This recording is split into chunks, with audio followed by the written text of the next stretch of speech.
Достар, тарихи сәтке келдік. Бүгін дейтін GTA 6-ның трейлері шыққан болатын YouTube-қа. Достар, GTA 6 ойлап қараңыздар, шеш, ё-майо, қаншама жыл күттік біз бұл ойынды. 10 жыл күттік, ойлап қараңыздар, 10 жыл! Наконец-то, ё-майо, GTA 6-ның трейлері. Бір жаман жаңалық бар, достар. Мен бұл трейлерді өткізіп алдым. Мен, достар, ойласам, бүгін 5 желтоқсан кешке қарай 8-де шығады деп ойласам, ол танатпай шығып кетті, қатысы жоқ. Неге танатпай шықты мен түсінбедім. Мен бағада бір ұйықтап оттым. Әбетке дейін YouTube-ты ашып қарасам, бәрінде GTA 6-ның реакциялары тұр. Мен такой, бля. Достар, менің настроением қатты түсіп кетті, өйткені мен бірінші болып көргім келді бұл трейлерді.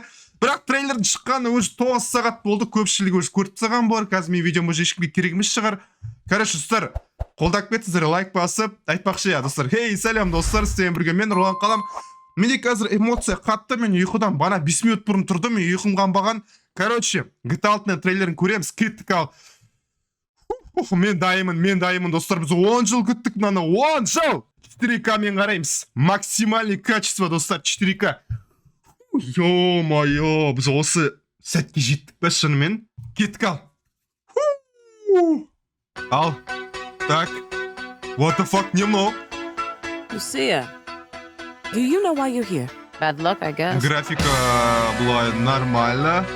Майами! Rockstar Games Presents. Майами. Достар, Vice City болады.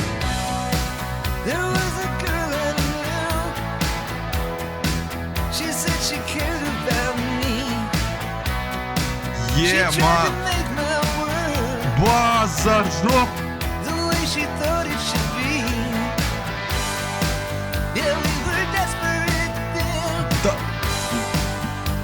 Вайс.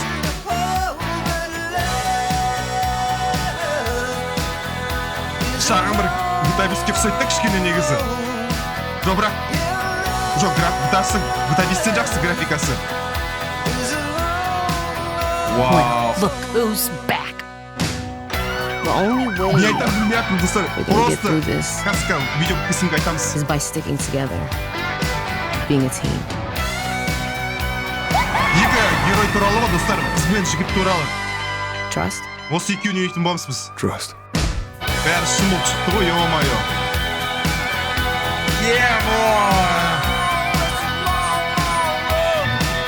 Күні әйтеуір трейлерді.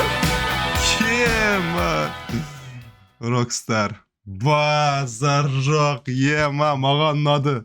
Оценканы көрейікші, 6.300.000 лайк, 186.000 дизлайк. Дизлайк санада біршама бар екен. Бірақ мен лайк қоям, әрине достар, өйткені бұл керемет сияқты.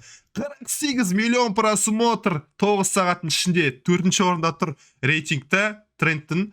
Меніңше бұл рекорд қояды сияқты, әлі просмотр бойынша, әлі көбісі көріп үлгермеген сияқты. Ертеңге дейін достар, бұда уже 100 миллион просмотр болады трейлерде. Трейлер туралы не айталам? Давайте тағы да бір рет қарап шайықшы, әйтпесе мен дұрыс түсінбедім. Екінші рет қосып жатыр, мына жол мен үстіне сөйлейтін боламын. Байқағандарымыздай Майами болады. Do you know why you're here? Біздің бас кейіпкерлер грабитель ма бірдене болады, соған қарағанда түрмеден шығып Майамиға келе ма, в общем, сондай бірден сияқты. Байқап тұрсыздар ма? Нағарандар.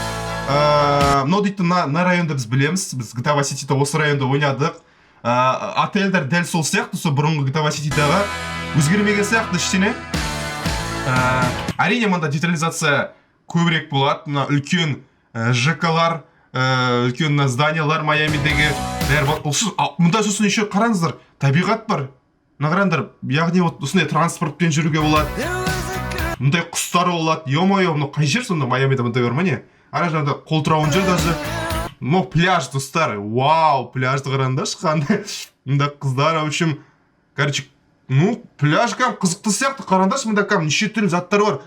Анда катерді айдауға болады. Шыны керек, істейтін зат көп сияқты пляжда. Қараңыздар, шеш қаншама заттар бар мұнда. Адамдарды көп екен кәдімгідей.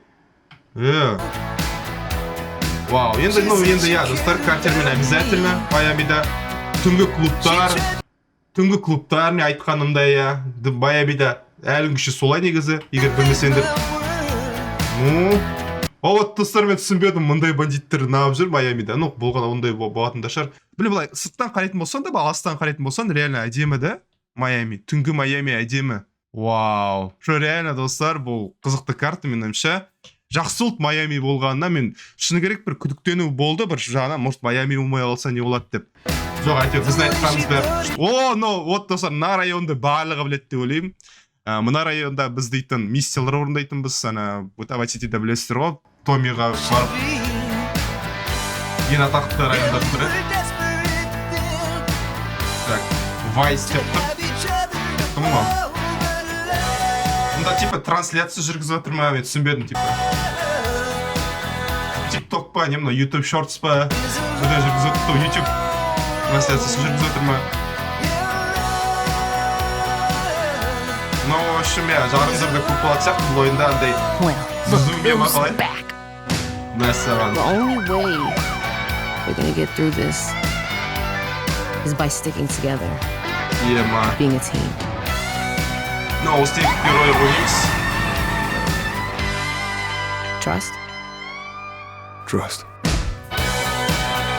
Ну, шыны керек бұл геймплей трейлер емес, бұл андай айтсам ба, просто таныстыру трейлері десек те болады. Бізге қаланы көрсетті, Майами болатынын, бізге екі геройды көрсетті, бізге кішкене олсын әлемнің үлкен болатынын көрсетті, неше түрлі заттармен айналысуға болатынын көрсетті.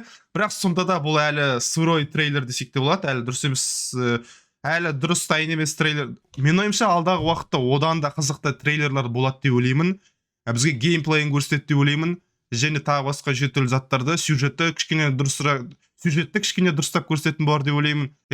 Музыка жағынан айтатын болсам, мына фонда жүріп жатқан музыка, білмеймін, ондай қатты прям что-то маған ұнаған жоқ музыкасы.